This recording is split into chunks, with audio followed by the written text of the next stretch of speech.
بص، ناس كتيره حكت في حاجات كتيره وناس كتيره قالت حاجات كتيره، وانا جاي اقول لك الحقيقه. ماشي. لان انا ماليش مصلحه في اي حاجه. ماشي. ما عنديش مصلحه في الوقت ده مع نادي الزمالك. ما عنديش اي حاجه. لا انا عايز مصلحه ان الجمهور يبقى متعاطف معايا، لان ده مش هيحصل.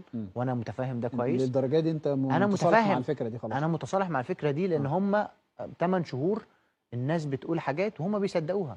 وانا ما طلعتش دفعت يعني على اساس ان انا مش عارف، راهنت شويه على الجمهور ان هو مش هيصدق حاجه زي دي. لا، ده اللعيب ده عمل معايا موقف واثنين وثلاثه قبل راهنت على كده. كده ولا راهنت على ان هي هتخلص في الاخر النهايه انه هيمضوا هيجددوا هيتصرفوا فهقعد فما فيش داعي ان احنا نفتح انا الفتحه دي؟ عامه ما بحبش اتكلم. يعني انا لو انا طلعت، لو انا يعني كان اولى ان انا اطلع.